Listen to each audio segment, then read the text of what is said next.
Hi, everyone. My name is Julia, And I'm Katie. and we're the hosts of the Runways and Byways travel podcast. Today, we're going to be talking about my honeymoon, which was in South Africa.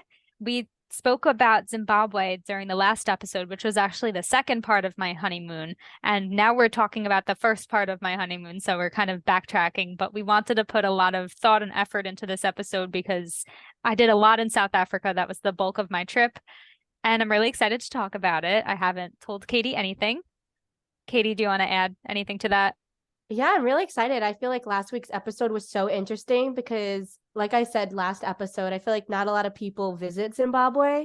I think more people visit South Africa, but at the same time, you're the only person I know that even thought about going to South Africa. So that's also super exciting. Yeah, I do know a few people who have been to South Africa, but I never even spoke to them about it besides my husband who had gone before me. So it's kind of an uncommon destination, and I'm really excited to talk about it, and I hope this inspires people to want to go to South Africa too. Yeah, I mean, hopefully it inspires me. That would be really fun. Yeah, that'd be fun. We could go together. Yeah.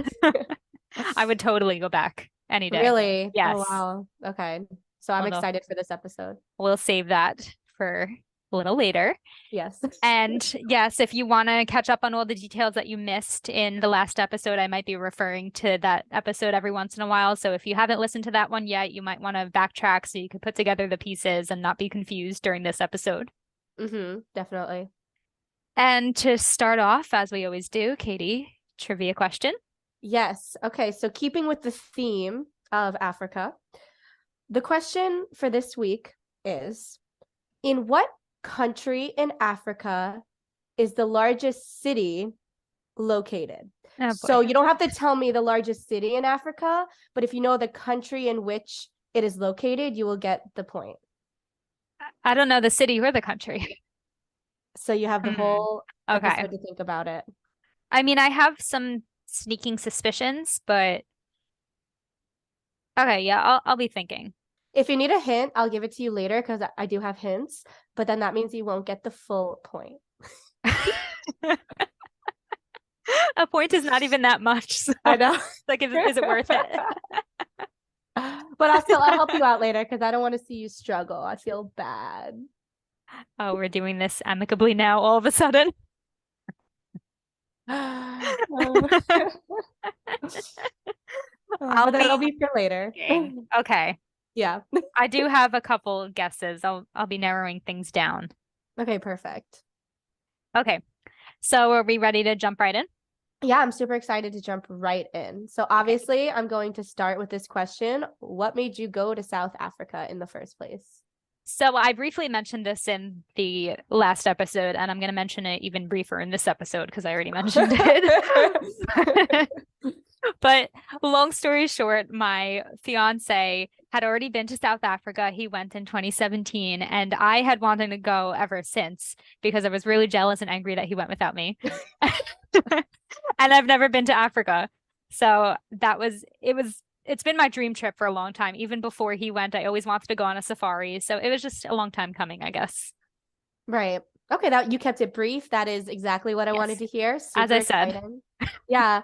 And I think that's really exciting too, because I feel like when people plan their honeymoon, they're not really sure where to go and they kind of pick, I don't want to say basic places, but like Bahamas, Hawaii. But I think South Africa is so unique. So that's really amazing that you had a desire to go there. Yeah, and especially because I travel so much and I live near the Caribbean. So the Caribbean's almost my backyard at this point. And I travel so much that I didn't want to go somewhere I'd already been or somewhere that was so similar to somewhere I'd already been because that doesn't feel like a special trip to me. Yeah, totally makes sense. This is definitely out of your comfort zone and out of your sphere. Yeah, 100%. Yeah. So walk us through a little bit of what the planning process is like. I know you mentioned it a little bit last week with that website, Globus. Yes. So I don't know if you just want to like add on a little bit specifically for South Africa. So what was the planning process like? So I don't really have anything to add besides what I said last time, but I guess I'll just briefly mention what I mentioned last time. We were trying to find something that would count towards our Delta credits because we're both Delta Sky Miles members. And then we stumbled upon Globus, who has a partnership with Delta Vacations. And Globus has all these types of trips that you could take, whether you need just partial planning or you want everything all planned out for you. And so we decided to go on a fully planned trip, all pretty much all inclusive, except a couple meals here and there. The hotels were included, the flights were included, the excursions were included. We had a guide with us the whole way, so we went with that, and everything worked out amazingly. So if you need a trip planned, you could check out Globus. Yeah, I'm also curious too, like if you wanted to do a domestic trip, could you use Globus as well? Like let's say I wanted to go to Savannah, Georgia. I I'm not sure. I actually do think they have trips within the United States. Don't quote me on this, but I'm pretty sure they do. Mm. So, although I don't think it would be like just a one city trip, it would probably be bouncing around all different types of places. It probably Right. wouldn't be just Savannah, Georgia. I mean, I could be wrong, but from what I've It seen makes and sense. people I've Yeah. spoke to, I think it's a little more involved. Cool. All right, because you never know. Some people might be international or across the country, and that's just like a really good resource to use. Yeah, I do think they're somewhat worldwide. I'm not sure every country, obviously, but they do Yeah. have trips almost everywhere. Cool. Awesome. I really got to check this place out because it sounds like really great, this website. Yeah, it was so convenient. So many food was included too in most of our trips. So we really just needed to Wow. show up. Yeah. Yeah, I think that's just so great for a honeymoon too, because you don't want to have to be bouncing around on your honeymoon. Just want to like relax. Yeah, we didn't need to think about anything. It was perfect. That's so nice. Okay, so walk us through the experience getting over there because it's really far. Okay, so Yeah. getting to South Africa, which I also kind of briefly mentioned last time too, I think, but last week was focused more on Zimbabwe. So now I'll talk about how we specifically got to South Africa.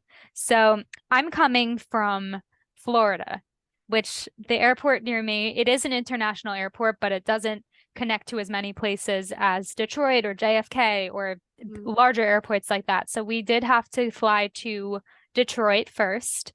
Then we flew to Paris, and then we flew to Cape Town, South Africa. Mm.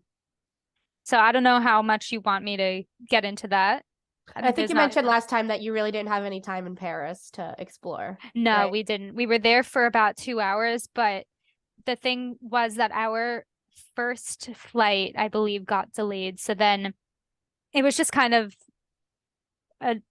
the whole trip after that was just kind of, it felt very rushed because our first flight was delayed a little bit. So then when we got to Detroit, we had to run to the flight to Paris. And then we were in Paris, we weren't there for very long. And it just felt like a lot of running because of that one flight that kind of messed everything up.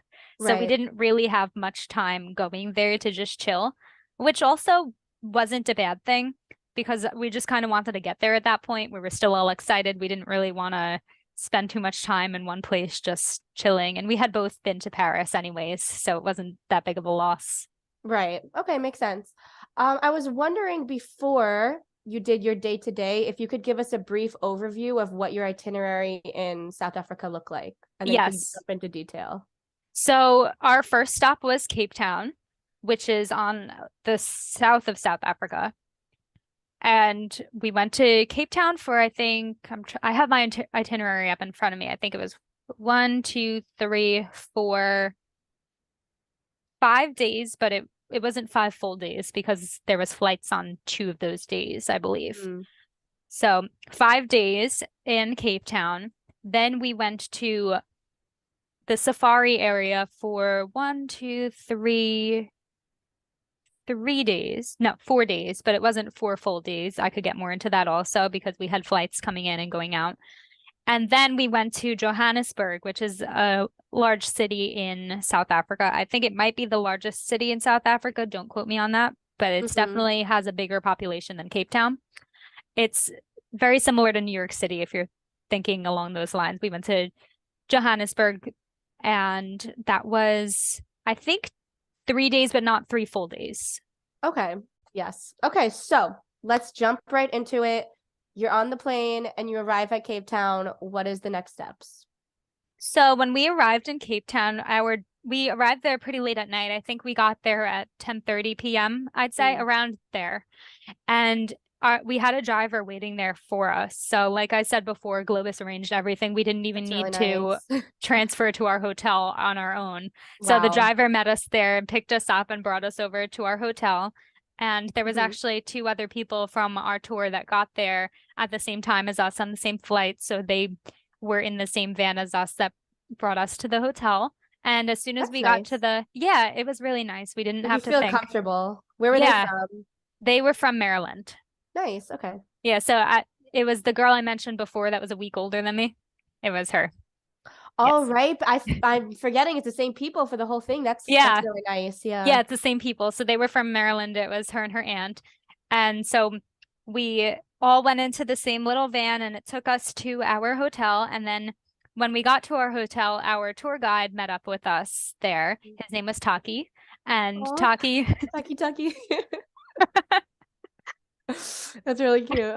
That's what I thought too when I heard his name. Roomba. That's so cute.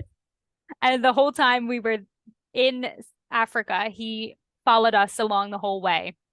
Aww. And he was really sweet. I really love Taki. And yeah.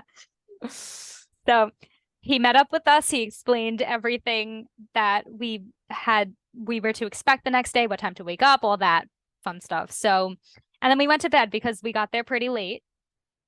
And so that was our first day, just getting in and just arriving at the hotel. The hotel we stayed at was called Southern Sun, the Cullinan, and it was amazing, incredible, beautiful. Katie, I think, yeah, she's looking up the hotel right now. Southern Sun, the Cullinan. Yeah, right there. Yeah. I just love to see pictures so I can like really visualize it.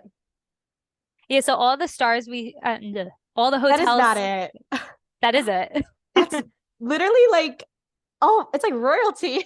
It's gorgeous. Yeah, everything's like white and porcelain. It's so pretty. You wouldn't expect it out of Africa, really. Yeah, I would not, because nobody talks about like that South Africa is this luxurious travel, but even Zimbabwe is like kind of luxurious travel, like on a budget, you know? Yeah, well, all the hotels that Globus booked for us were, I believe, 3 or 4 stars. I mean, no, 4 or 5 stars. Right. So not 3, 4 or 5. So we stayed in some pretty nice hotels. And my husband, when he went with his school, he stayed in like tents. So he had a very different trip than what I had going there for the honeymoon. Well, I'm sure your budget was much more than his budget for school. Yeah, to give people an idea, I believe his trip was $3,000 total, and ours was, I believe, $7,000 a person, $8,000 maybe. Which I don't think is bad for honeymoon. You know, like it's definitely out of normal travel, but honeymoon you gotta like, do something fun. No, I mean, I'm on a brides page on Facebook, and people often talk about how much they're spending on their honeymoons and how much they plan to spend. And I definitely would say I'm definitely on the higher end of it. Most people just say they're spending like $5,000 total between the 2 of them. That's what I've seen. So we definitely kind of went all out. But you know what? You also prioritize travel, whereas other brides might have prioritized something else for their wedding. Definitely, yeah. Travel's kind of my thing. And I don't think it's everyone's thing. Yeah. Yeah. So that makes sense for you, definitely. Yeah, definitely did. I wouldn't go on one of those smaller trips for my honeymoon as most people would. Yeah, for sure. Okay, so this hotel is beautiful. So then what did you do your first full day in Cape Town?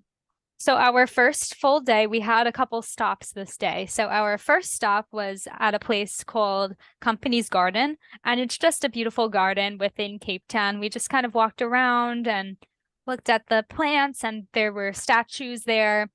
And it was just a quick stop. We were there for maybe 20, 30 minutes. It was just a nice walk. You could see Table Mountain from it.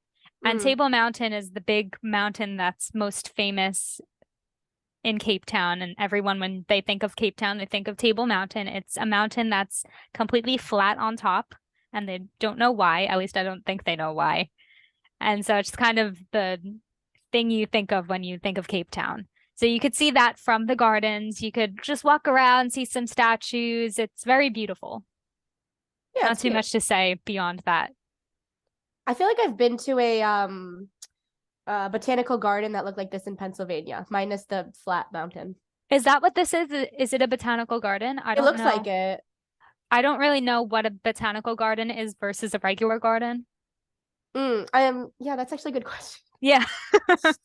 But it's beautiful. It has a lot of flowers. Yeah, there were plants. That's all I could really say about that. Yeah.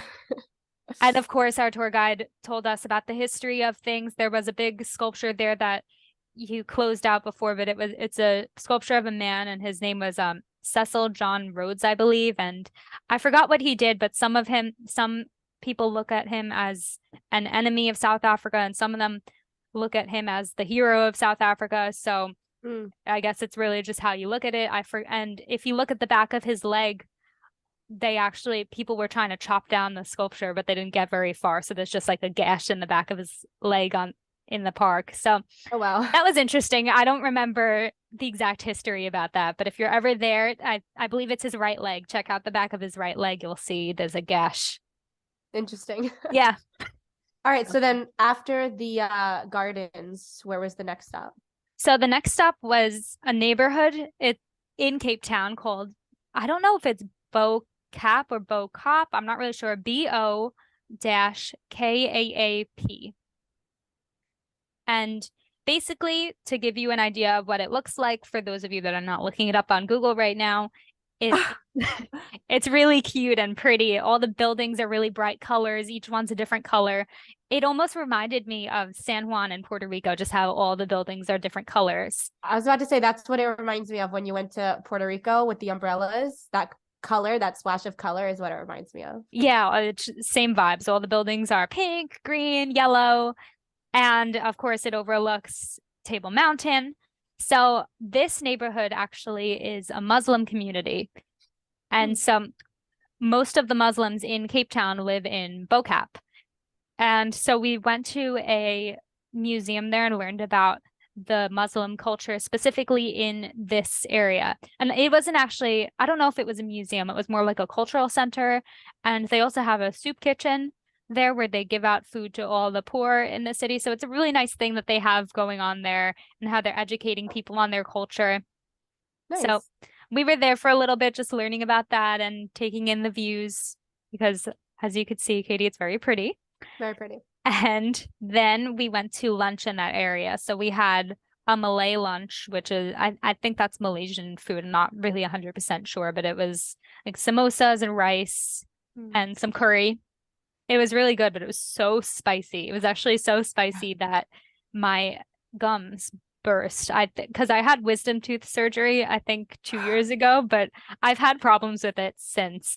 And I think there was like a pocket or something that developed, and this food was so spicy that my gums just like exploded. I don't even know what that means. Yeah, I just I don't know how to describe it. But I'm not surprised. Yeah, I was fine, healed fine, but it was just like that's how spicy it was. That like the whatever developed in my mouth from my wisdom tooth surgery just like exploded. Oh gosh. I think I'm good now though. Okay, I'm glad. That's scary. The food was good though, very good. Okay, that's good. I enjoyed it. So what was the next stop? So the next stop was the famous Table Mountain. Oh, so today is pretty much like Table Mountain Day. Yeah, every day is Table Mountain Day in Cape Town. So we rode to the top of Table Mountain in cable cars. Cable Mountain. Table Mountain. And so they have cable cars that go to the top, and it's actually pretty cool. In the cable cars, they rotate. So you get 360 views while you're in the cable car. And when I went in, I didn't know they rotated. So I was trying to get the best view. I was like, let me choose this spot, everyone out of my way. And the thing rotated. So everyone had the same view anyway. That's so funny. Yeah. We did have to wait online to get into the cable car. We waited for, I'd say 45 minutes. I mean, that's, I think that's okay. It definitely depends on what time of day you get there, because my husband said when his class came here, they were able to get on no problem because they came at the crack of dawn. But which would be really cool to see at that time. Yeah, I don't know. Sleep is also cool at that time. Listen, I'm more of like a morning like I feel like late night, no. Yeah, I'm the opposite. Yeah, so. But that's like really cool. Yeah, so the line was a bit long. We waited about 45 minutes, but it wasn't too bad. It went fast and we made it to the top. I think they had signs up all around while we were waiting online, and I think they said it was the seventh wonder of the new world, like one of the seven wonders of the net. No, I have a picture. Hold on. It's one of the seven new natural wonders of the world, I think it was. Interesting. Yes. So I know they have like so many like categorizations of that, but I think that's what it is. And so when we got to the top, they have like these little gopher looking things, or I don't really know what they are. They're called, I don't know the exact name for them, but they nicknamed them Dassies, Dassie. And Katie's pulling up a picture right now, so Oh, yes, they're cute. so cute. And they just chill up there, even on the side of the mountain where they could totally roll off. That's They're actually so really cute cute. though. There weren't too many of them when I was there. There was one hiding in the bushes, and I think that was the only one I saw. I I love their got expression. I know, the teeth. Oh my gosh, they're so cute. Oh my gosh, they're so cute. They are so cute. You gotta Google these Dassies, Dassie. So freaking cute. Yeah, I don't have any pictures actually. I'm gonna try to put pictures into the video when I edit it for YouTube, and I don't have any pictures of them. I only have a video. I'll see if I could put that in. I don't know. I'm not very good at editing yet, but if I don't, Google them. They're adorable. Yeah, super cute. So those live on the top of the mountain, and I didn't see too many of them, but when my husband went, he saw a bunch of them. We went in different seasons. So for our honeymoon, we went in their summer, which is November, December. That's their summer. But he went during their, I think, spring or like end of winter, beginning of spring, around there. And so apparently the Dossies like to come out then more than they like to come out during the summer. But I did see one. Yeah. So they live up Cute. there. And we walked around. They have some trails, but you could also, there's nothing stopping you from going onto all the rocks. So people take the craziest pictures. I was having a heart attack almost the whole time I was up there, just like people like dangling from the mountain. I was like, Imagine how stop. I would feel, because that is like my legit phobia is heights. We were actually talking about you while we were up there. About how I could never do this. Yeah, we were walking on the rocks, like toward near the edge, and we were like, Katie could never. No, and I literally like I said, like when I get heights, like up in heights, I freeze. And I also freeze when I see other people who are dangling near the edge. I don't freeze when I freeze if I'm dangling on the edge or if I see someone dangling on the edge. But if I'm walking like near the edge and I'm not dangling, then I'm fine. I mean, I should be okay then. Yeah. Then you might be Dangling is okay. a no. Yeah. Yeah. If there's a People were wall, I'm crazy. fine. No. Oh my God. There's no wall. So there are some walls. You have a picture right here of a wall. So I can't say there's no walls. There are some walls. There's a few walls, but most of it doesn't have walls. Yeah. Makes sense because it's a mountain. Yeah. So in just, I guess, some particularly dangerous areas, they have walls. Yeah. But for the most part, there's no walls and people just climb out on the rocks and take some really incredible pictures. But we were not that daring. I did get some great pictures, but not like those people got probably. I'm gonna see if there's any pictures of people dangling. So it's Table Mountain. Yeah. She wrote Mountain Cape. Yeah, Table Mountain, Table Cape Mountain. Town. Yeah. Okay. So like this lady would give me a heart attack. That's like actually not as crazy as what I saw some people doing. What were they doing? Like legit dangling? Just like there was some rocks that were like so unstable looking and there was nothing underneath the rocks and they were like just on that little slab of rock and I was like, what are you doing? Oh my gosh. But it's hard to explain. I mean, I have some pictures not of people on those rocks because I couldn't even watch. But I was on the safe rocks. Okay, so good. If you're listening, Mom, don't worry. Okay, so then after you did a little, like how long was the walk for? They give us about an hour up there, and there's actually a bar up there. There's a restaurant. There's wow. a souvenir shop. So there's stuff to do up there besides just walk around and stand on rocks.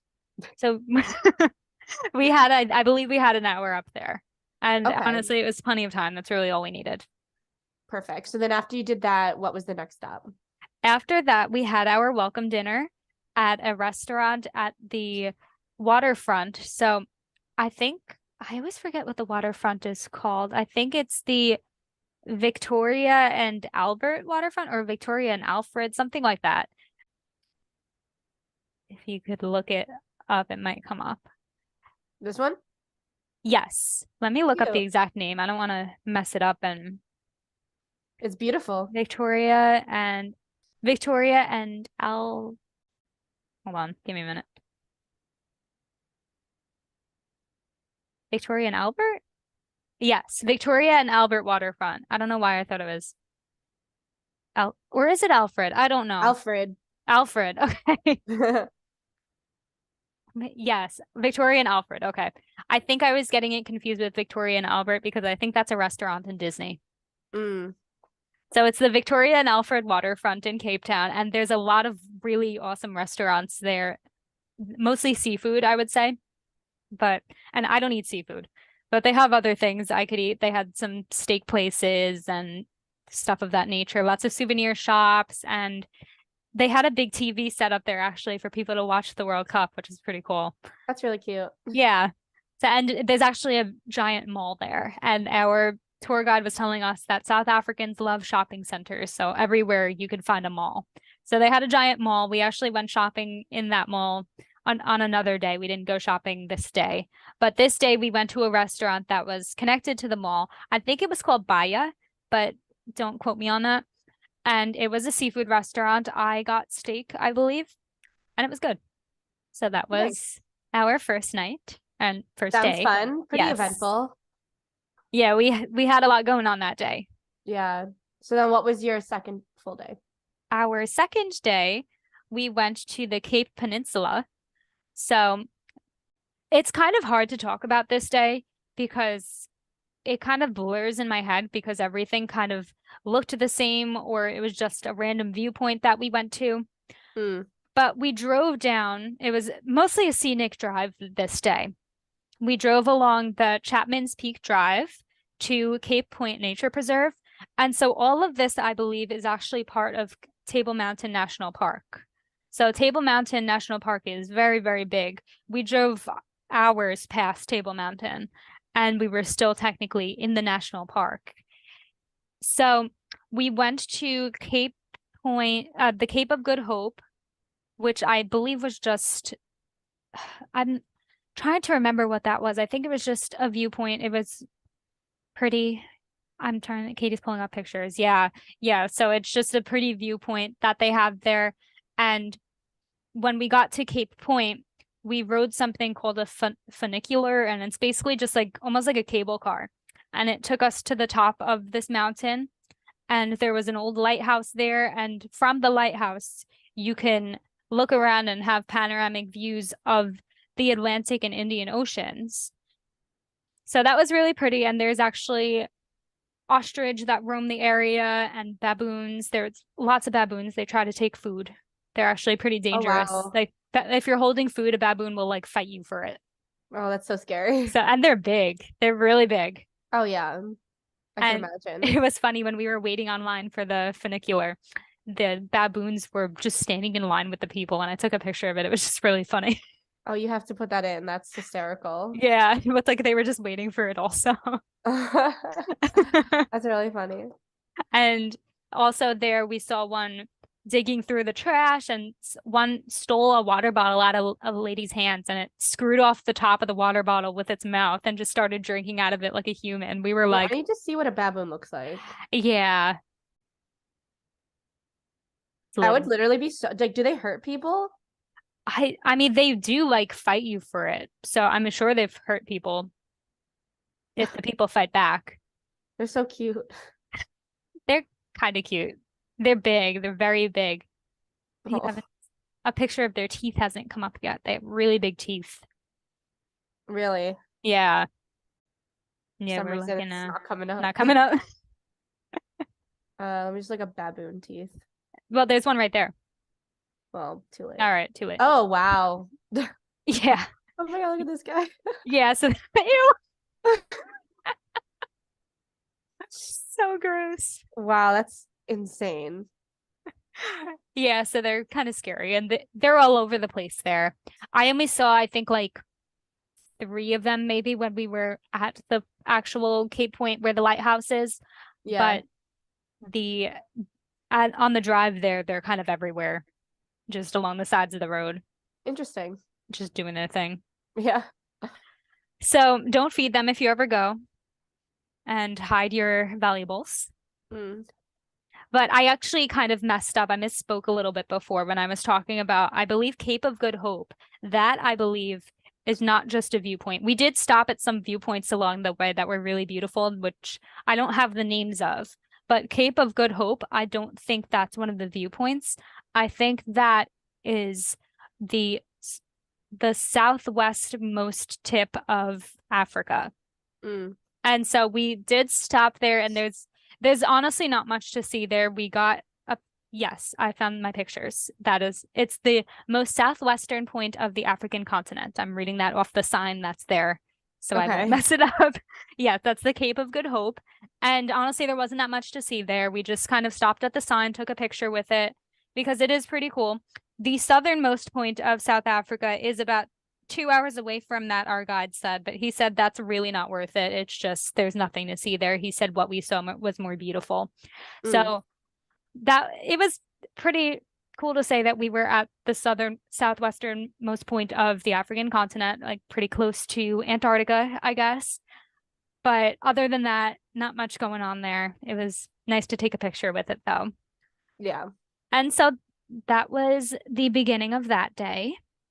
And then we stopped at a seafood place for lunch. So I'm guessing seafood is very big in this area because we kept going to seafood places. Makes sense because it's right near the water. Yeah. And also, they have a lot of vineyards in that area. Cape Town is very big on wineries and vineyards, which was one of the excursions that we could have chose to do on the next day, which was our free day, which I'll get more into. But because they're so big on wine there, the wine that they specialize in is Sauvignon Blanc. So Ooh. I got one at the restaurant that we went to on this day, and it was the best wine I ever had. Wow. It was like juice. I wanted so Oh, much I more. love that. So good. So that's what they Yeah. specialize in there. They also specialize in a red wine called Pinotage, which I'm not too crazy about, but it's kind of like the South African wine.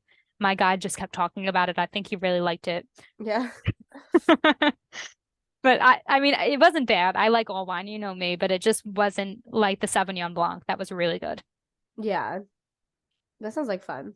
So that was that day. I also had really good pasta at that restaurant, that seafood place. So that was pretty much the whole day. It was like looking at different scenic viewpoints So and that was the first half of that day. okay. The second half of that day, we went to Boulders Beach, which is really famous. I'm not sure if you've ever heard of it, but they have huge penguin colonies there. So they're South African penguins. And this was, I think, my favorite part of Cape Town. It was amazing. There was about 2,000 penguins there. They are adorable. Oh And my they gosh. have a boardwalk that you walk on, so you can almost get right up to them without disturbing them. And some penguins come up to the boardwalk or walk right under it, and they are just so cute. Wow. Did you take a picture with a penguin? I don't have a picture of myself with a penguin, but I have plenty of pictures of the penguins. That's so sweet. And when I was there was about 2,000 of them. Like the pictures you're looking at right now don't have as many penguins as were there the day I was there. There was I feel like just it's so many. so cool that like when you visit South Africa, you're so close to animals because in New York, it's just you go to a zoo and there's like one penguin and 50 people around it. So you can't even Exactly. see it. So you're like right next to nature on this trip. Yeah, and I like how the boardwalk made it that we were we were literally part of the penguin colony, but we were also not disturbing them at the same time. They were just doing their thing. Some of them were digging holes. So cute. Aw, that's really cute. Yeah. And the water was just so blue and clear. There are Yeah, parts of it where you can swim, but we didn't go to those parts. And I think the parts where you can swim don't have as many penguins as the area that we were in, because of course the penguins prefer not to be bothered. makes sense. Yeah. Yeah. And they had a gift shop there. I mean, for people that like gift shops. That Yeah. yeah. But that was Right. definitely my favorite part of this day. Aw, how long did you spend at the beach? So he told us to spend as much time as we wanted until we got tired of looking at the penguins. So we were with the penguins for about 20 to 30 minutes, and then we were in the gift shop for like 5 minutes, and then we left. But technically, I could have spent all day. He didn't give us Oh time. God, like you're still there with the penguins. Yeah, like that's not what I meant. I think 20, 30 minutes is enough. Like, how long are you really going to spend looking at a penguin? It was, well, 2,000 penguins. Okay, 2,000 penguins. 2,000, not just a penguin. But Yeah, yeah, and they were but swimming. So cute. 100% recommend. that's really cute. So then after the beach, what'd you guys do? That was pretty much that day. We had free time in the evening. So my husband and I went out to eat on the waterfront. And I believe this was the day that we went to the mall and we shopped around a little bit. And we went to eat there at a place called Quay 4, I believe it was called. And I got a steak. And I personally actually didn't like it. And nothing against Quay 4. It's actually, I've learned this is South African meat that I just don't like. And it's because it's very lean. The cows that they have there are almost free grazing, I guess. So they don't pump them with all the stuff that they do in the United States. Mm. And so the meat is actually super lean. There's almost no fat. And I really like fat. So Play 4, it's not their fault. That like they're a great restaurant. Nothing against them. I've learned that it's just all South African beef I don't like. Wow. Okay. Yeah. Interesting to note. But I would recommend this restaurant. I mean, it was good. I mean, Other it's than beautiful. yes, It's a beautiful location. yeah, it's at the waterfront. It's what did we say that waterfront was called again? Victoria and Alfred. Yeah. Yeah, so it's right on the water. Mm. Beautiful views. Yeah, it is really beautiful. So that was that day. We Okay. went to souvenir shops in the area, mall, just shopping around. Yep. Good. I And like how they then- give you some free time. Yeah, the next day was actually totally free time. The whole next day was free. Okay, so what did you guys want to do for that day? So as I mentioned before, Globus offered 2 excursions. They offered the wine tasting at the Cape Winelands. They offered a helicopter tour over Table Mountain. And I noticed actually that they offered whale watching, but it was not offered on my tour. So I think it has to be a certain time of year, but I saw it on their website that they do have whale watching for certain tours Yeah. in Cape Town. I just think it was probably the wrong time of year. I didn't ask because we wound up doing something else. So we actually wound up not doing any of the Globus tours. Most people did. There was a couple people that just did their own thing, and we did our own thing. So we actually went shark cage diving. Wow, that's different. So anyone that watches Shark Week knows that South Africa is the only place in the world where the great white sharks jump out of the water. And it's a big place where to see great white sharks. So that was our hope, to see great white sharks. And unfortunately we didn't, but we did see sharks. So the story of the great white sharks in this area is kind of interesting because I believe it happened around 2017 when my husband was in South Africa. He was actually supposed to do shark cage diving. And what happened was there was orcas in the area, and orcas they found have been attacking great white sharks and only eating their livers. So great white sharks were washing up on the beaches, and it was a big mystery during that time as to why they were washing up on the beaches. And it almost looked like someone took a scalpel and just ripped their liver out and just left the rest of the shark. And they found out that it was the orcas. So this started happening in 2017, around that time, 2016, 2017, 2018. So if you went prior to that time, you would see a ton of great white sharks. But because orcas started chasing them out of the area, it's pretty difficult to see them now. But it's also difficult to see them in the rest of the world. This is like the spot to see great white sharks. If you're going to go anywhere to see them, it's here. So we had our hopes up that we would see them. They said the last time one was spotted was 4 weeks before our tour. And they had seen, I believe, 14 great white sharks since June. So it was a slim chance, but there was a chance. And unfortunately, we didn't wind up seeing them, but we did see copper sharks. And I think there was about 10 of them that we saw just surrounding our boat, which was kind of scary, but really cool. They don't really have a history of attacking humans, so that kind of made me feel better, but they're very big sharks. Yeah. They were about 13 feet long, give or take. I mean, I'm not good at estimating things, but they were big. Right. And so Katie's looking up pictures right now, and that's actually the company we used. It says Marine Dynamics there. Oh. That was the company we used, and they said they have the biggest boat in the industry of shark cage diving, and that's the boat we went on. And the cage held about 10 people across. It's a lot harder than it looks. I don't know that I would do it again. I'm glad I did it, but it is exhausting. Yeah, I could imagine. How long do you have to be down there in that cage for? That would give me anxiety. So there was 27 of us on the boat that had to do it, which means we had to go in 3 groups, and each group was under for about a half an hour, which doesn't sound like that long, but No, it that sounds long. so long to be under the water for. Yeah. So Oh my what gosh. I thought going into this was that it would be scuba diving, but it's actually not scuba diving. So they give you a snorkel mask without the breathing tube, and you just go under and come back up as you please, which does not sound like that much effort, but it really is. So there's an arm bar and a leg bar. So you hold on to the arm bar, I guess you can call it, and you put your feet on the leg bar, and that's how you support yourself, and you just use it to like go up and down. So it takes a lot of body strength. And also the waves were crazy. So you would have thrown up 100%. Donato threw up, Right. my husband. I feel like he's not even like a big throw up person. He doesn't get seasick. And wow. I almost threw up. So this was really, really intense. Oh, I would not be enjoying that. Like, it sounds like it's so good to like get out of your comfort zone, be adventurous, but I could not do that. It was a lot. And so I advise, even if you don't get seasick, take something. And I wish I knew that before, because I don't get seasick, and neither does my husband. We never get seasick. And he threw up, and I was very sick. I was minutes away from throwing up. So, because I 100% would have thrown up. You 100% would have thrown up.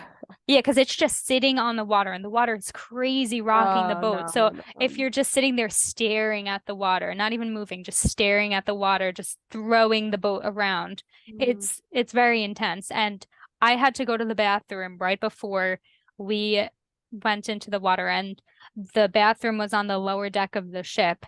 And I was fine on the upper deck, but as soon as I got to the lower deck, I was like, whoa. And that's when I started getting sick.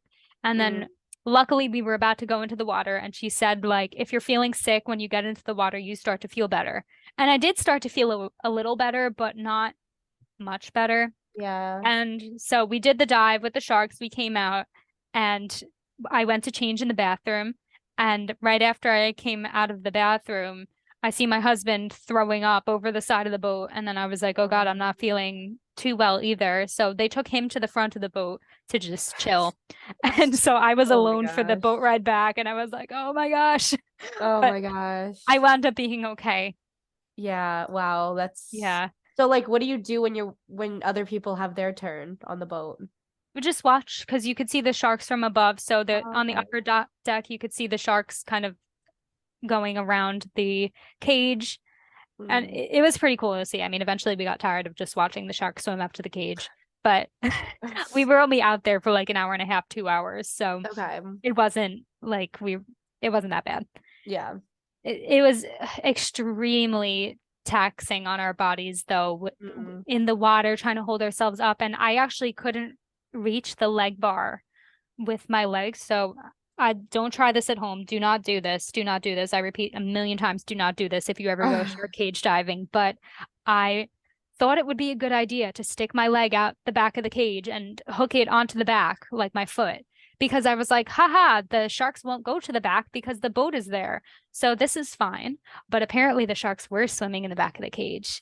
Even though the boat was there, they were like shimmying in between the boat and the cage, right where my leg was. And I thought it was like this ingenious plan, because I thought they couldn't swim back there, but they could. And not only that, but the boat was slamming up against the cage, and I could have lost my leg just from the boat slamming. My gosh, Julia, I'm an idiot. Do not do this. Oh my gosh, that's so scary.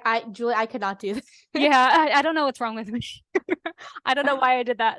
Oh my God. Honestly, if it were me, I'd opt for the winery and have all the Sauvignon Blanc. Yeah, this day was a lot.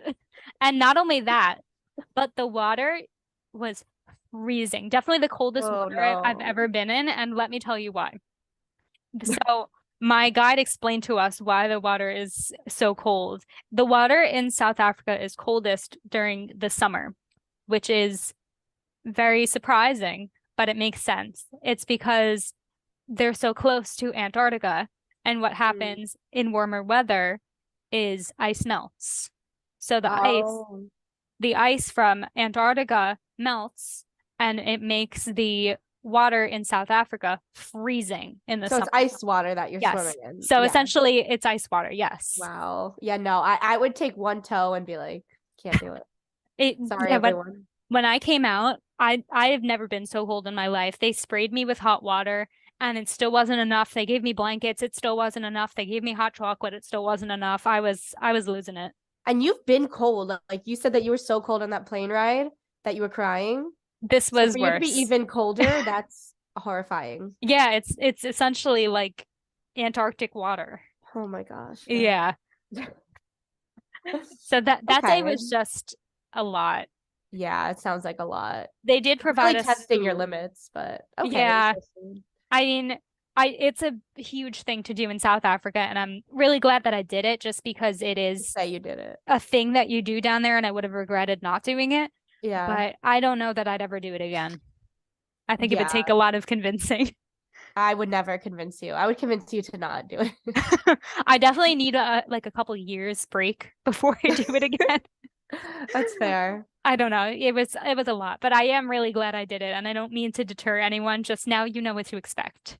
Yeah, it's just not our personal preference. No, it really wasn't. And so it was a 2 hour drive from Cape Town to get to this. So it's in a Wow. place called, I don't know how to pronounce it, but it's Gansbaai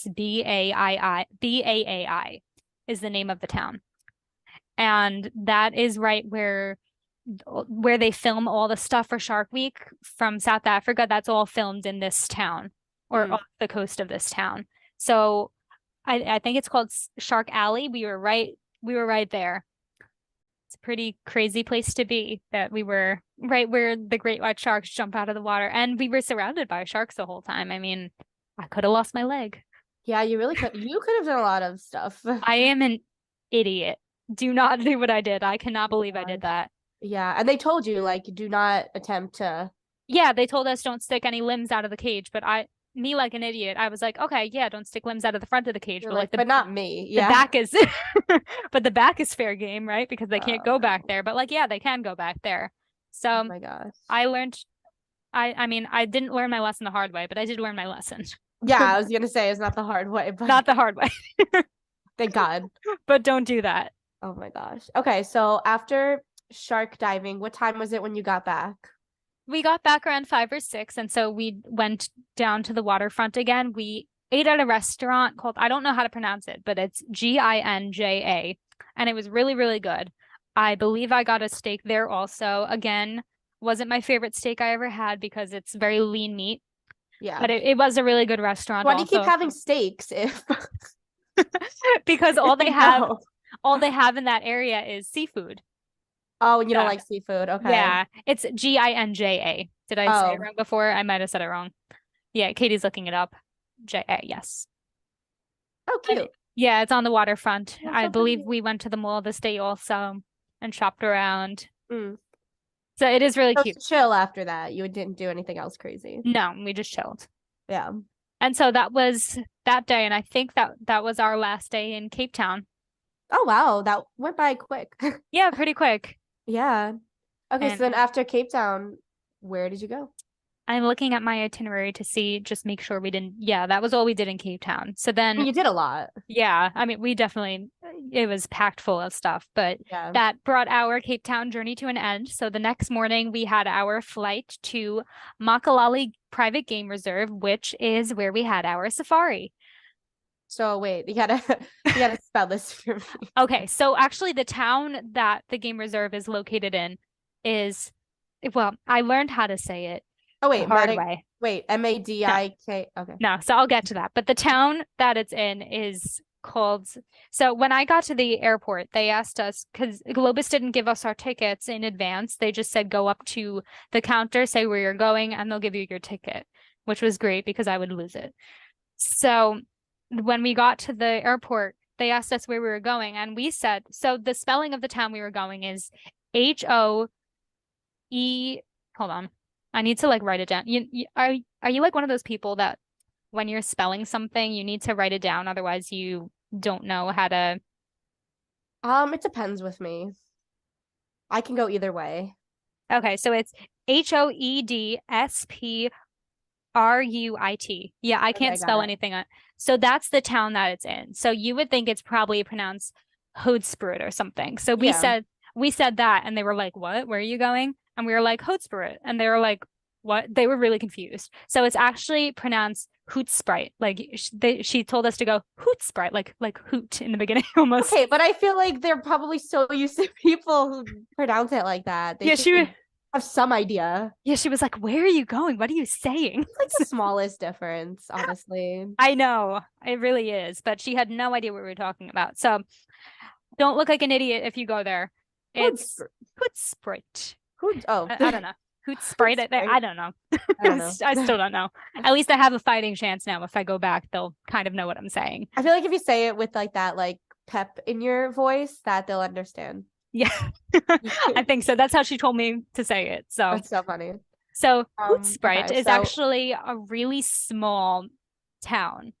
So if you look up the airport, you'll see just how small it is because the airport is literally like one room, and I think there's two gates, and the baggage claim was actually really funny. It was just a counter and like this big garage door, and they would just throw your luggage onto the counter.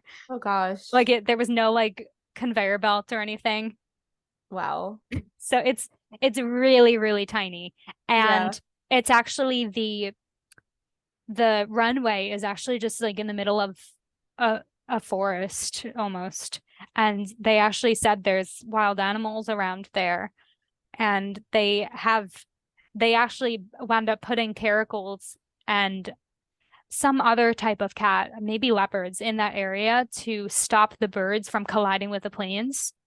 So, Oh gosh. yeah. That would scare me. I mean, we didn't see any while we were there, but Just that fact. yeah, it was a weird airport, but it was a really unique experience just going to that airport because it was just so small and so strange. Yeah. And from that airport, we drove about an hour and a half to Makalali Private Game Reserve, which I will now spell for you. Maka Makal. Hold on. I told you I can't spell things out loud. I have to. Makalali. Makalali. Private Game Lodge. Yes. And it's a reserve also. So the animals. Cute. Yeah, it's really nice. They had an infinity pool, which I love, even though I couldn't go in because it was too cold. Oh wow. And it overlooks the area where the animals live, so they can come right up to your door. There is nothing stopping the lodge is just in the middle of the wilderness essentially. Wow. So the difference between a private game reserve and a national park, those are the two settings you could see animals in South Africa. So a national park like Kruger National Park, which is the most famous national park in South Africa, where you can see animals just in their natural habitats doing what they do, like a safari. So there's rest stops, it's very established, and you can stay there as well, but you have to stay on the roads. They have roads for cars to go down, and you have to stay on the roads. So what's different about a private game reserve? So it's the same type of scenario. The animals are in the wild doing their thing, no human intervention. They could do whatever they want to do. But the difference is that at a private game reserve, there are roads, but you can off-road.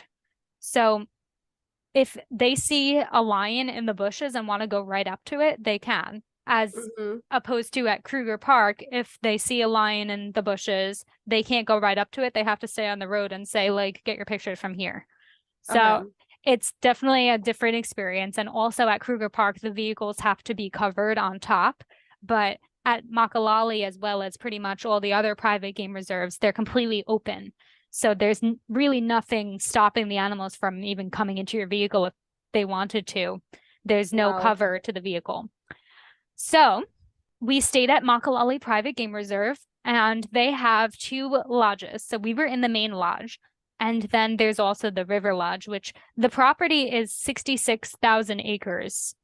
So that is tremendous. We didn't even see the River Lodge. It is huge amount of property. Mm.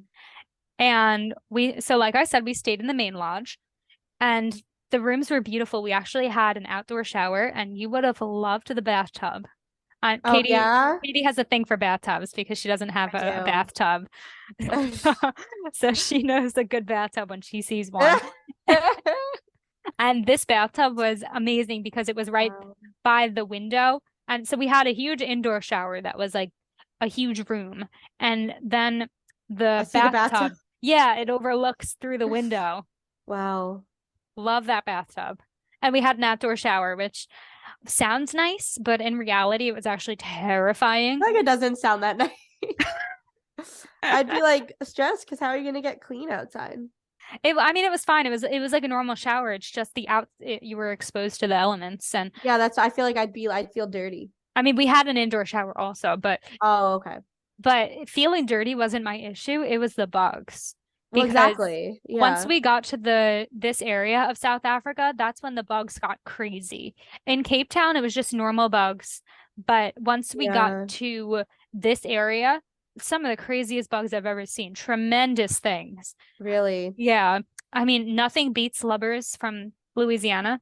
Yeah. Nothing beats those. But these bugs were like the same size and really big, and like they just land on our window. We found one in our room once. It was just Oh. scary. Yeah, and there's nothing stopping them from coming in. I mean, we're staying out in the wilderness. Like it's not the hotel's fault. It's just that's what happens. So Why and is the shower like in the middle of the room? so this must be the River Lodge that you're looking pictures of because I don't know. Okay. Because like if I was just staying with a friend or like a family friend, It's I'd so feel awkward. so uncomfortable. Even with a husband, I'd be like, I need my like shower time. That's kind of the thing with the room we stayed in also though. It's the shower was like not private at all because the Yeah. outdoor shower, there was just a giant window into the room. So everything that's happening in the outdoor shower, you can see from the bedroom. So awkward. It was really awkward. I mean, it was fine because I was there with my husband, but I know, but it's like I feel like for me, like sometimes I do need like just 1 minute of privacy. I know. Like if I want you to shower with me, like okay, but if I don't in that moment, and then it's like I don't have a choice. I mean, there was the indoor shower, but also the indoor shower had the bathtub inside of it, which had the window. So you're never safe. You're never safe. So yeah, if you're gonna go here, travel with somebody you're super comfortable with, because otherwise, Yeah, not an acquaintance. yeah. But okay, so what's your experience like in this area? I mean, a little more on the lodge. It was very open.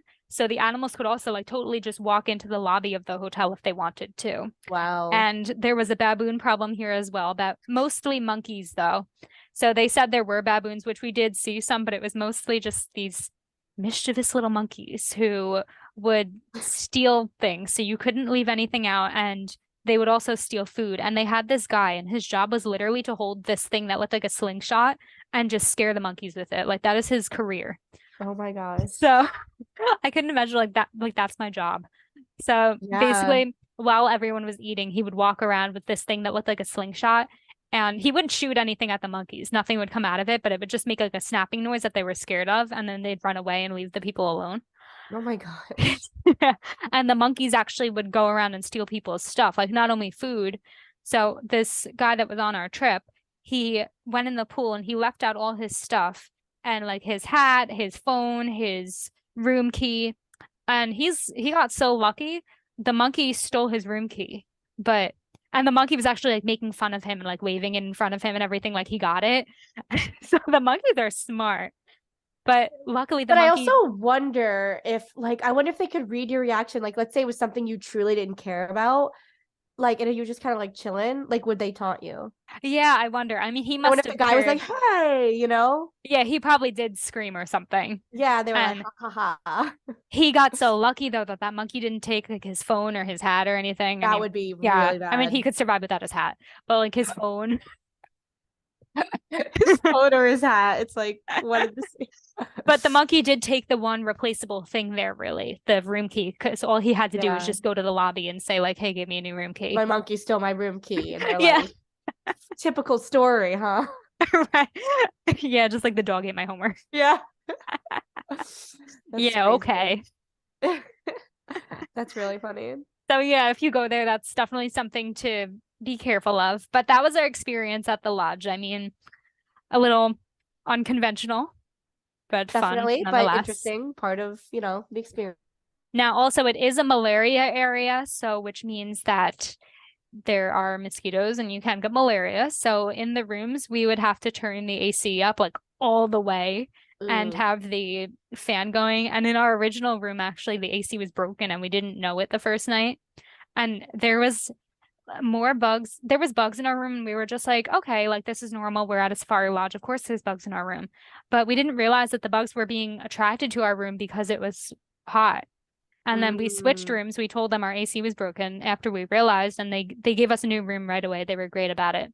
Mm. And the AC was working, and then we realized like, oh, the bugs were in our room because of the AC. I mean, we had a bug here and there in our new room, but not like it was in the first room.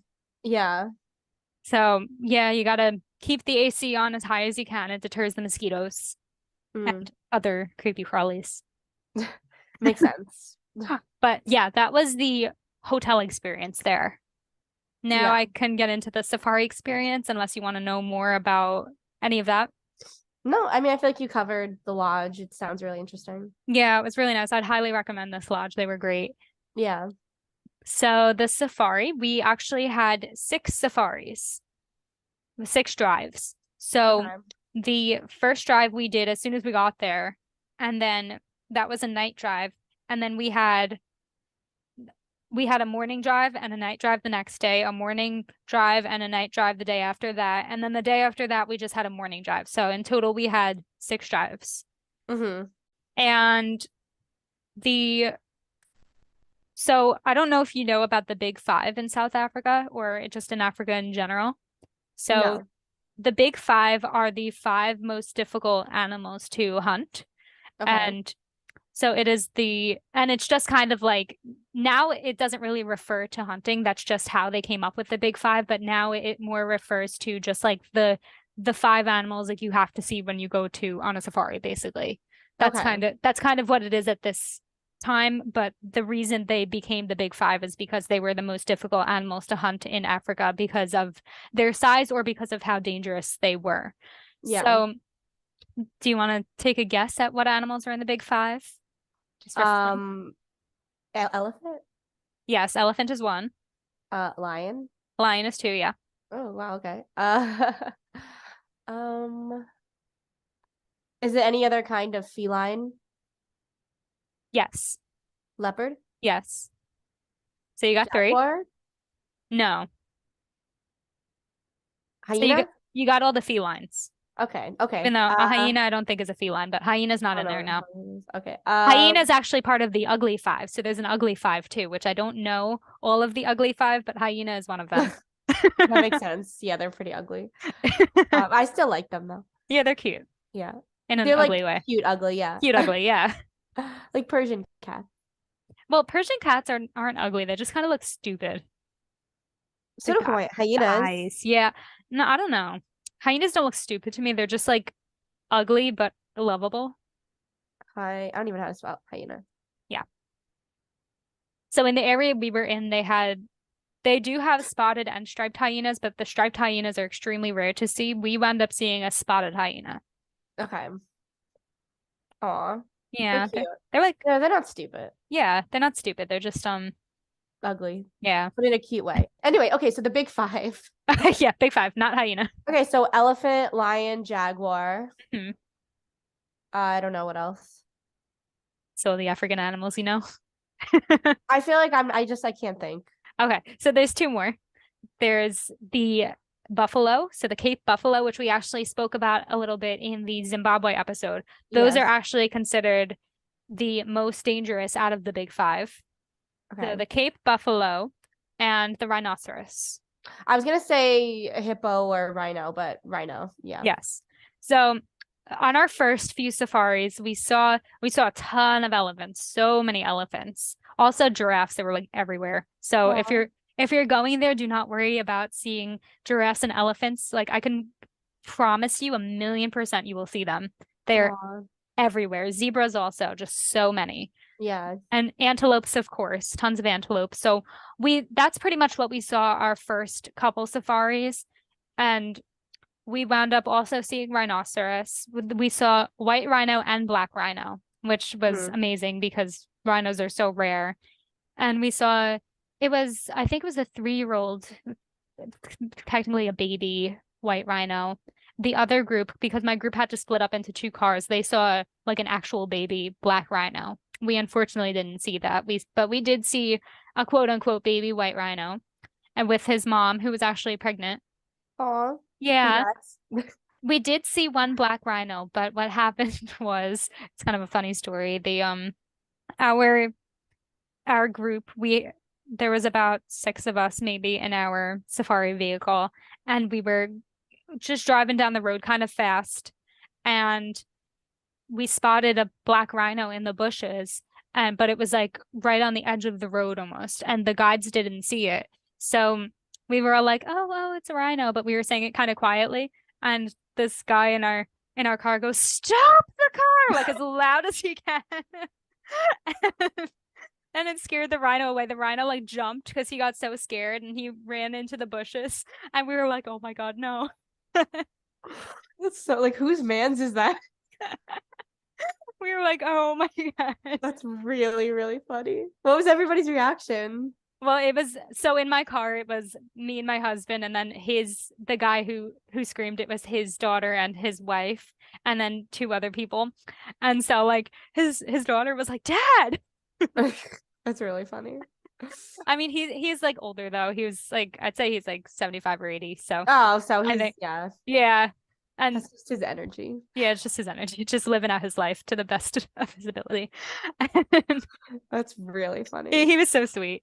But that's really funny. and so he screamed that, and the rhino ran away. And so we did kind of get a glimpse of it, and we were trying to see. We couldn't drive up to it because the bushes were too thick in this area, but we did kind of get a glimpse of it. And yeah, we did get a good view of the white rhino though. So at this point we had seen, I believe, all of the big 5 except the lions and the leopard. And we never wound up seeing the leopard, but we did see the lions. Okay. And so I need to kind of explain how we found the lions. So to explain that, I'll explain to you who was in the safari vehicle that worked there. So we had our driver, he was the ranger, and he would basically drive and like tell us facts about animals and stuff like that. And then there was someone that sits on the front of the vehicle. He almost like hangs off of it. Like his chair is on the hood of the vehicle, which is kind of terrifying. But what they called him the tracker. So basically that's a lower ranked position than the ranger. So the tracker is trying to become a ranger. He's like almost in training. And apparently it takes a really long time. Like he said he's been a tracker for 12 years. So oh gosh. It's like more than becoming a doctor. I was like, "Oh my gosh." Yeah. Because to Wow. become a ranger, you have to take a test and you have to study like crazy. You have to know everything about everything. Like even like the weeds that you see growing, you need to know everything about them, their scientific name, like literally everything. Yeah. So it's a lot to become a ranger. So the tracker, what he primarily does, besides studying to be a ranger and training to be a ranger, his primary job is to look for animal tracks while we're driving. And then whenever he sees animal tracks, he stops and gets out of the vehicle and kind of traces where they came from and tries to find the animal that left those tracks. He can tell how fresh the tracks are. So there's almost like a science to it. Yeah. And so he was on the lookout for lion tracks. And at some points, he would just get out of the vehicle and just disappear for like a half an hour. And we'd be like, did the lions eat him? Oh God. He would just be on foot. That's so scary. Yeah, that's And really scary. and he was really going all out to make sure that we saw these lions, because even in between our drives, like just during the day, he would go out and he would just walk the grounds just the whole time looking for the lions. And so he actually said he found the lions and he came face to face with one. He said he was about 2 feet away from the lion's face. And we were like, oh my gosh, that's Man terrifying. versus lion. Yeah, that is so scary. And he said Yeah. the lions wound up running off and then he lost their tracks. But on, I believe it was one of our last drives, it wasn't the last one, but it was one of our last ones. I believe it was our afternoon drive. So we had just come back from having lunch and he told us he found the lions. So he was going to take us to where the lions were. And luckily they were still there. And so we saw the lions and they were kind of far away at first. So both cars wound up going to the lions, like both safari vehicles from our group. And at the same time, we were there. And so the lions were on the other side of this big lake. So we could see them, but they were pretty far away. And it looked like there was only like 2 or 3 of them, maybe.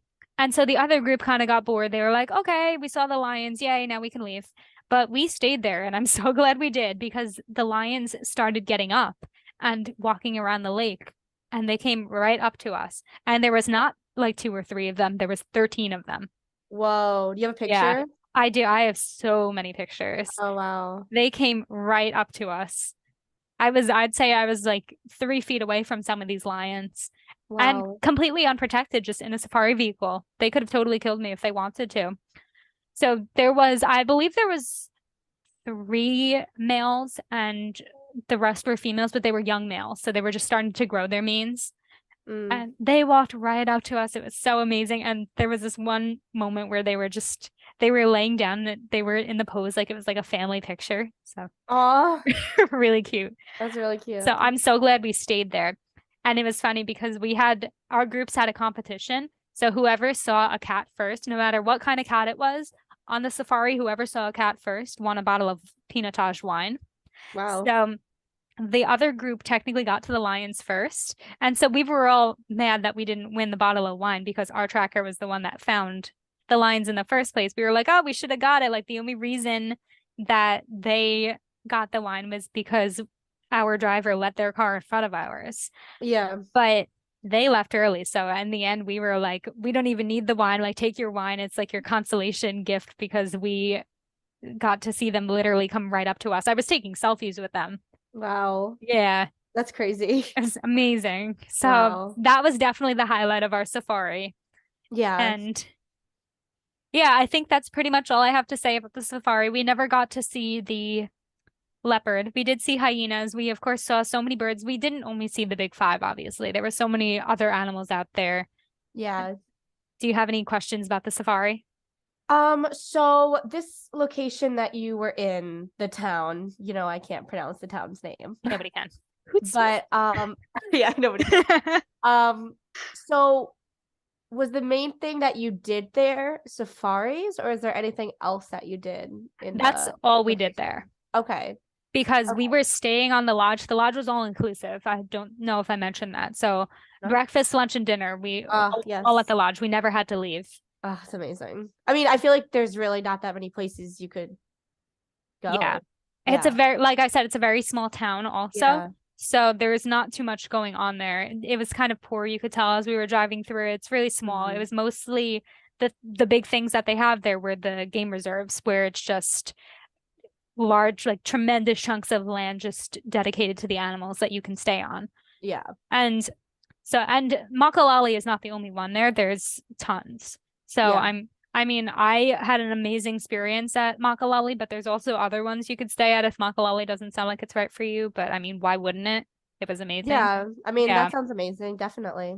It really was. And yeah, we saw everything I wanted to see except the leopard. But these are wild animals. They're in their natural habitat. They don't know where the animals are going to be. Oh, we did see cheetahs too. We saw cheetahs. Nice. But like I said, like you don't know where the animals are going to be. So You just, if you come across them, you come across them. And if you don't, like, oh well, Yeah. Yeah. Well, that sounds really awesome. nature. Yeah. Yeah, it was amazing. And so actually when we were leaving the safari lodge, it was pretty cool because like I said, it was really, really big, the safari lodge. So to get to the lodge from the entrance of the reserve, it was about a half an hour drive.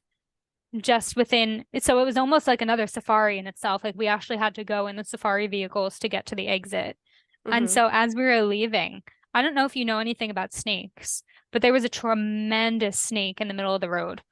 And the snake got scared when our safari vehicle was coming up to it and it like shot like 4 feet into the air and it was like it was just like Oh my crazy. God. It jumped like crazy and it was so cool. And then we found out actually that it was a black mamba, which I don't know I what know you know black about. You know mambas. black mambas? Yeah. Yeah, they're like really scary. Yeah, they're like one of the most dangerous snakes in the world and they actually like Wow. puff up when they get like when they're scared or threatened or like gonna attack. And that's what it did when we were driving past it. Wow. It was so long. It was really big. Wow. I know what a black mamba is because my ex's Xbox username was the black mamba. I was like, what the hell is that? And then Oh my it gosh. just That's so so funny. wow, yeah, that's really scary, but really cool. Yeah, they actually said that they found black mambas inside the safari vehicle, so they check them every morning to make sure there's no black mambas like hiding in them. Oh gosh. Yeah, I don't know how they That'd be get them bad. out. Yeah. Yeah. And actually, like side note, when we were this is actually not really a side note. I should have mentioned this, but we would stop for drinks during the safaris. Like they'd find a safe area for us to get out, and we would have like sun up drinks in the morning. So they'd give us like coffee and with amarula, which Mm, is a South African liquor type drink, and mm. I hate it. It smells like formaldehyde, but my husband Uh, loves it, and everyone else loved it. But it was almost like an Irish coffee type drink. They would oh, make I that. love it. Yeah, not for me, Yeah. but you'd probably like it. I think you'd I mean, you're like not it. a big coffee person anyway, so Yeah, I'm really not, but yeah. I used to be, not anymore. I But feel like you never really were. I feel like you were just trying to be. I think I wanted to be. It's like a coffee wannabe. But I feel like for a long period of time, I would have like 2 or 3 coffees a day just for like work. Like it was Yeah. like, I think it was more of like an addiction than something I liked at that point. Like I don't think I ever really liked it. Okay. Yeah. And yeah, and now I just don't drink it at all, pretty much. Yeah. But the, yeah, so we would have those drinks in our morning drive and then our late drive when the sun was going down, we would stop and we would have sundowner drinks and they would have wine and I don't know, other drinks. I would only get wine. Yeah. That's fun though. That's good to look And forward to every the day. reason I bring this up is because they had a bathroom there. It was the only bathroom on the property. Like if you had to go to the bathroom, like 9 times out of 10, we would stop and just pee in the bush. But this one area had a bathroom and it was just like a single stall type thing, like single person. And it was like a little makeshift safari hut type thing. And there was a snake wrapped around the door. And I went to the bathroom in there and I didn't know. And then my husband, when I was coming out, because I wanted him to just like watch the door because it wasn't closing. So I had him just stand outside of it. And when I was coming out, he said, Julia, don't freak out, but there's a snake on the door. And I was like, what? And I couldn't see it because it blended in with the door. And he was like, just walk, just walk. I'll show it to you when you come out. Just get out. So I walked as fast as I could. And then he showed it to me when I got out. And it was really small, but we brought the guide over and it was actually venomous. So That's this scarier than a lover. Yeah. No, honestly, I was more scared of the lubber than that. Like in theory, this sounds scarier than a lubber, but lubbers are scarier. I would be crying. I was okay because it was over, Okay. but yeah, because I was already like out of the bathroom, like it didn't Yeah, get you didn't me. even know. Yeah. But the fact that I was like in there, like all exposed, and this venomous snake was just staring me down, Oh gosh, that's like scary. that's so scary. Ugh. So Wow. yeah, that was my safari experience. And side note, this is if what do you call it? I just wrote an article about what to wear on a safari based on my experience. So if you want to check that out, runwaysandbyways.com. I just posted it yesterday. Just something I wanted to throw in there since it's relevant. Yeah, definitely. That's really interesting. Yeah, but that was my safari experience. So nice. Shall we move on from that, or do you have any other things you want to bring up? No, I think you covered it all. It sounds really fun. Okay. So then our next part of the trip, next and final part of the trip, and I don't really have too much to say about this part of the trip, was Johannesburg. So we flew from Hoedspruit to Johannesburg, and Johannesburg is, I believe it's the biggest city in South Africa. Like I said before, don't quote me on that, but I'm pretty sure it is. It's at least larger in population than Cape Town. So, and like I said before, it's very New York City vibes. Very New York City. Yes, and it's even arranged in blocks like New York City. So it's the same city design plan even. Yeah. So my husband, when he went there, he was told, don't even go out. Like, do not go out on the streets. It's dangerous. It's dangerous. But our guide actually told us something very different. He told us to think of it like New York City, like it has different parts to it. There's some really bad parts of it, like the Bronx and parts like that, but there's really good parts to it where like rich areas of where like you can feel very safe in Johannesburg. So it's all depending on where you are. So it actually really changed my husband's perspective on Johannesburg going on this trip. Yeah, because I've heard also that it's very dangerous. Only certain parts, like by my hotel was perfectly safe. He told us we can go out and do whatever we wanted, but there are very dangerous parts of Johannesburg. So it really is just like New York City or any city. There's dangerous parts and there's safe parts. Yeah, makes sense. So we stayed in a very safe part. We stayed in this area called Sandton, and we stayed at a hotel called the Sandton Sun. And this hotel, it's a 5-star hotel, and it was amazing. It was incredible. And to give you an idea of how amazing this hotel is, Barack Obama stays here when he comes to South Africa. So, I mean, if Barack Obama stays here, it's a nice hotel. If it's good enough for Barack, it's good enough for you. Because he could stay anywhere. Yeah, literally, like he would stay in the nicest place. Yes. And this really gorgeous. It was huge. And it actually has a mall attached to it. It's called the Diamond Walk, at least to get into the mall, because it's all like Jimmy Choo and Dolce & Gabbana and Gucci and all like these really high-end brands to get into the mall. And then even when you got into the mall, most of the mall is very high-end and it's connected to the hotel. So we didn't even need to go outside to get to it. So our first day in Johannesburg, that's exactly what we did. We went to the mall, we shopped around in there, and it's also connected to Nelson Mandela Square, which is a square with statues of Nelson Mandela. It has a huge sculpture of him, and that's where we ate also. They have restaurants there. So there's a bunch of really good restaurants there. The 2 restaurants we wound up eating at there, one of them is called Tang's, which you'd say, why did you get Chinese food in Africa? But it's actually a really popular place there, and it was really, really good. And then we went to this other place called, I believe it was called the Butchery. And that I did not like as much because, like I said before, with South African beef, it just, I don't know. Yeah. Just doesn't sit right with me. Yeah. And my husband got ostrich there. I forgot to mention I had ostrich at the safari. Oh, while we're on this topic, I totally forgot to mention this about the safari. So we would, every night for dinner, we would all sit outside and have dinner in this big area around a fire. And it's called a boma. And it stands for something British officers thing. I don't know what it stands, something with British officers. And basically it was when they were colonized by England, the British officers didn't want to sit with the people who lived there. So they would sit outside around a fire and just have like a grill by the fire. And so boma obviously has taken a different meaning now. It's just where people gather and eat outside by a fire. But so it's not like as like terrible and racist of a meaning nowadays, but that's where we would eat every day in the boma, and we would sit outside and they'd cook the food right in front of us at the grill. And so they had ostrich there, and I really did not like it. It's red meat. It's not I know I mentioned this in the last podcast, but it's red meat. I don't know. I did not like it. It tastes like a bird. But my Like it husband, tasted like gamey. yes, very gamey. Yeah.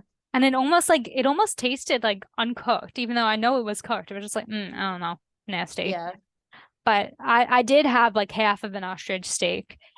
And when we went to Johannesburg, which is where this ties in, is because my husband got an ostrich steak at this restaurant. So they have them all over. It's not even just at the safari place. They have them all over South Africa. They just like ostrich there, I guess. Interesting. Yeah.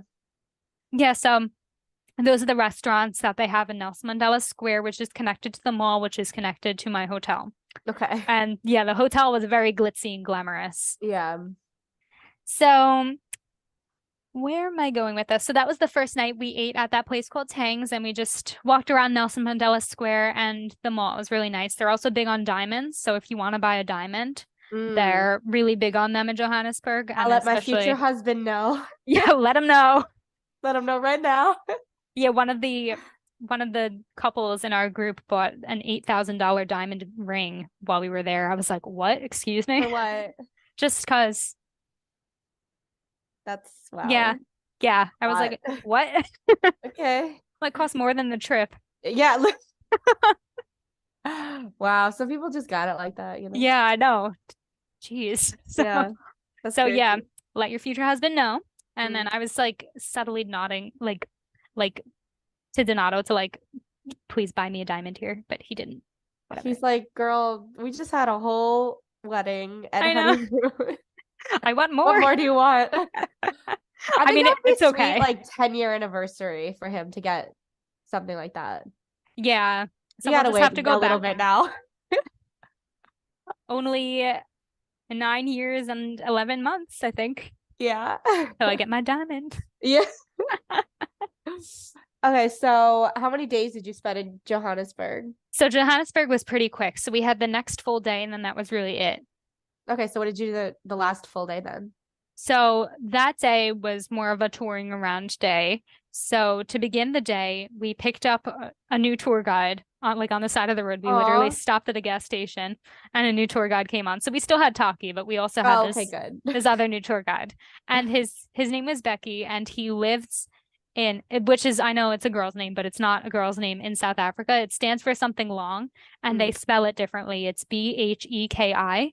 So his name was Becky, and he's from Soweto. So Soweto is one of the quote unquote bad areas of Johannesburg that people talk about because it's very, very, very poor. So they call it an informal settlement. And if you look it up, it's really just, it's very sad the way these people, it's called Soweto, Soweto. So it actually stands for Southwestern Township. And Katie's looking up pictures now. I'll let her do that. But it's extremely poor. Loading, yeah. I'm trying to.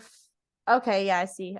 So they do have some formal houses almost, but then other parts of it are just houses that are slapped together with metal and just whatever they could find, I guess. And they said it's very dangerous because these houses don't even have bathrooms. And they said it's extremely dangerous for women because they don't have bathrooms. They just have porta potties set up, and sometimes they're all the way like really far away, like streets down. And if a little girl has to go to the bathroom in the middle of the night, she just has to walk blocks away from her house to go to the bathroom in a porta potty. And they said it's really dangerous. Yeah. So it's really sad. And Becky grew up in one of these towns, and he was explaining to us what it was like growing up like that and how the country has not held up with their promises in bringing these people a better life. A lot of our stay in Johannesburg and the tours that we took there were very politically centered. So he was telling us that their constitution makes all these promises to them that all people will be treated equally and given what they need to survive and this and that. And from Soweto, you can see that they're not given what they need to survive. And it's terrible conditions. Yeah. So Becky was kind of describing that to us. And they had an area there in Soweto of all the promises the Constitution has made up on, like, I guess sculptures, I guess you can call them. It's hard to explain, but it had like all of them listed out, and he was explaining to us each one of them and how those promises were not fulfilled to these people. So it was really sad. It's a very sad beginning to the day, seeing how people live, Yeah. and very humbling. Yeah. So that was the morning. We did not walk through it. We kind of just looked at it because, like I said, it's not safe really. And also I would feel bad just going around taking pictures of their Yeah, I feel like they would Yeah. not want that. I mean, they do want to share their life and their story. We did walk through one of their markets, but it's just not, this is how these people live. It's not a tourist attraction. Yeah, exactly. It's their life. Yeah. So it is very sad. And then after that, we went to the Hector Peterson Memorial and the museum. We didn't go to the museum because I believe this was on a Monday, and the museum is closed on Mondays. But we went to the memorial, which is right outside of the museum. And I don't know if you know who Hector Peterson is. Do you? He was I believe he was 12 or 13 when he died. And he was a student. So when South Africa when the British were there, and even after that, even after they left, when apartheid was going on, they wanted the kids in South Africa, especially the Black kids who didn't really speak the language of the white people in South Africa spoke Afrikaans, and which comes from Dutch, so it's a white language, and they wanted the Black people to speak Afrikaans, but the Black people mostly spoke their tribal languages or English. And so they wanted the people to speak Afrikaans, and the Black people didn't want to speak Afrikaans. They were teaching the lessons in Afrikaans in school, but the Black kids didn't know Afrikaans. So they were just confused and doing horrible in their classes, obviously, because it wasn't their language. And so they had a protest, and the kids organized it. So all the Black kids in the schools went out on the streets and protested, and the police came and started shooting the kids. And Hector Peterson was one of the first kids that was shot. And it's actually a famous picture. If you look up Hector Peterson, it comes up. And it's a picture of Hector Peterson after he got shot. And it's just a Good Samaritan carrying him and his sister next to them. And it became kind of the picture of the movement, of this whole movement of the apartheid and bringing equality to these people. Wow. And so it was really sad. We stood in the place where this happened, where the memorial was set up, and basically what Becky was telling us is that the kids are really the heroes of everything, not Nelson Mandela. And he actually seemed to not like Nelson Mandela. Like, he just kept talking about Nelson Mandela as if he was a bad person. So I think there's different views on him, even within the country. And the people that he liberated from apartheid even don't look very highly on him, some of them at least, because of people like Hector Peterson who gave their lives just as a child. So it was really interesting seeing the different perspectives, I guess. Yeah, that's interesting. Yeah, so that we went to that memorial for Hector Peterson, and the Good Samaritan that was carrying Hector Peterson in this picture, he actually had to flee the country because people were trying to like kill him because of what happened. And he wound up in Botswana, and then he had to flee Botswana. And the last time they saw him, he was in Northern Africa, and then he was never seen again. So nobody knows even what happened to him. And it's just so sad that he was just doing the right thing and helping an injured kid and standing up for equal rights for these people. And that's what happened.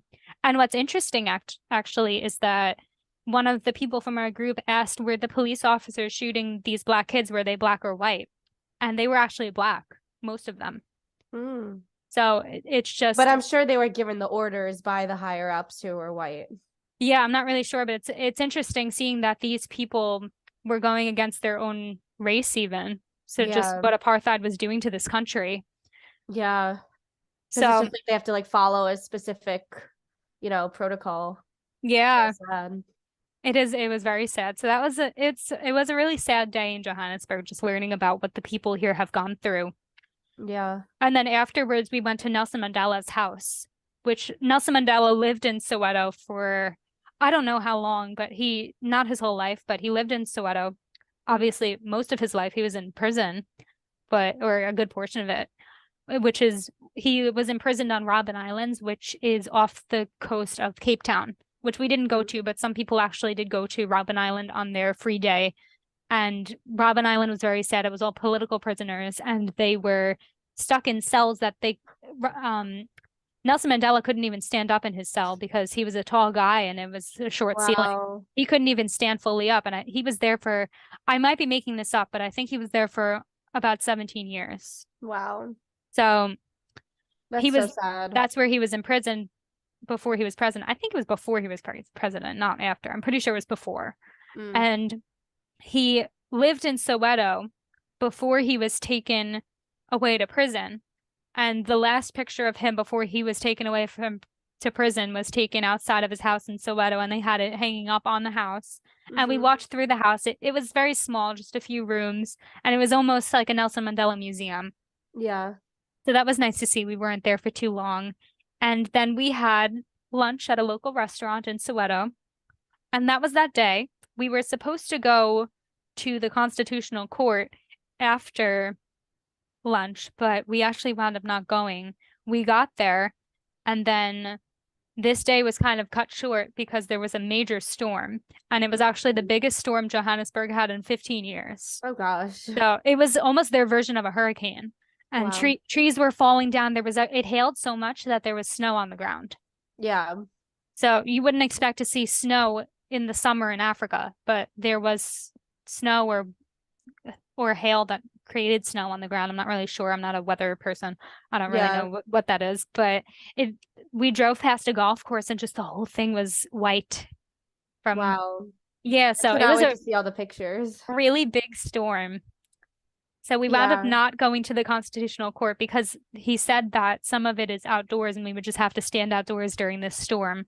And so he was like, do you want to do it or do you want to go back to the hotel? And everyone was like, go back to the hotel. Yeah. So that's what we did. And we went back.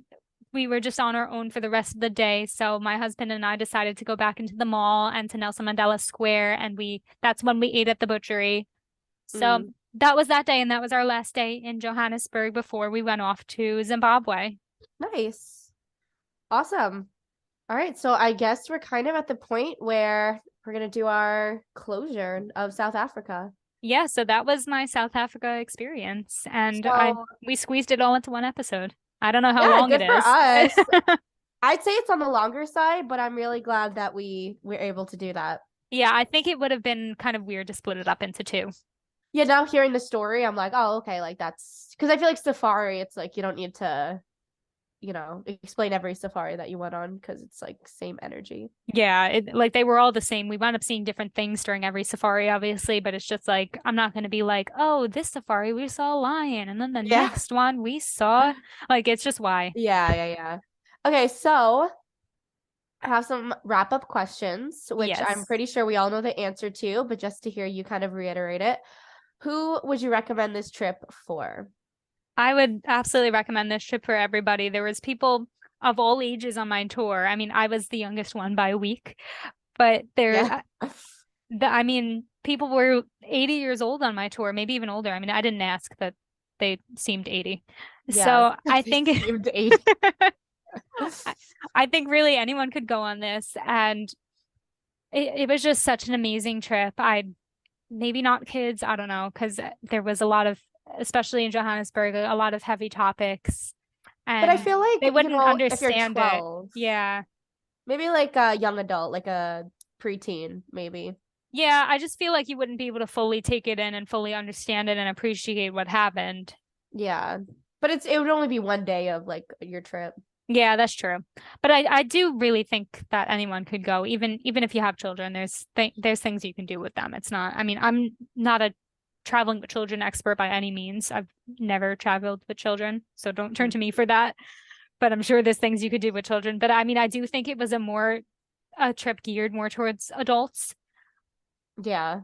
But definitely anyone can go on this trip. It was an amazing experience. Everyone, I think, would love it. Nice. And would you do this trip again? 100% I would do this again. I mean, my husband did it twice and he still wants to go back. So Yeah. if that doesn't speak worlds to what this trip really is, then I don't know what does. Yeah, definitely. All right. Is there any last thoughts that you'd like to get out before we do the trivia question? I don't think so. I think I said everything I needed to say. Go to South Yeah, Africa. Let me know what you think. definitely. Yeah, that was very interesting because like I said, I feel like it's not the most common destination, but there's so many wonderful it sounds like a balanced trip of like Yeah, adventure and history and food. there So wasn't too much relaxation, so that's it was not well, you could have completely had that balanced. relaxation day if you did a winery. That's very true. Yeah, a lot of people went to the winery and they had a very nice day in the mountains, just sipping wine and chilling while we were in So the trenches of the ocean. yeah, and I'm sure for Yeah, them then it would be, but it does sound like a very action-packed go go go kind of trip. it really is. I guess it's not for the person that's looking for a beach trip. If it's not for anybody, that's not what it is. Even though they do have some great beaches there, they actually, I didn't mention this before, we drove past it when we were coming back from the Cape of Good Hope. It's a town called Muizenberg, I think, and that's where they have these huge surfing competitions. Mm. And even when we were driving past it, we could see the water from above when we were driving, and everyone was out there on surfboards. I think they said one of the largest recorded waves happened in Muizenberg. Don't quote me on that, Nice. but I'm pretty sure he said that. So it's also, if you like beaches and surfing, also, it's great for that. It's really, I guess, just tailor the trip to whatever you want. It's good for everybody. Yeah, makes a lot of sense. Yeah. Awesome. So are we ready for the trivia question? Yes. Well, no, but yes. Okay. I can help you out with it. Okay. So where in Africa is the largest city located? What country? Okay. So thinking of South Africa, I don't think it's in South Africa, but Johannesburg is the biggest city in South Africa. So if I were to say something from South Africa, which I'm not, I would say Johannesburg, but I don't think that's the biggest city in Africa. I think maybe I really do think this is wrong, but I'm gonna say Nairobi in Kenya. Okay. Wrong, Yeah. but I'm going to give you the three choices and I'll let you pick from there.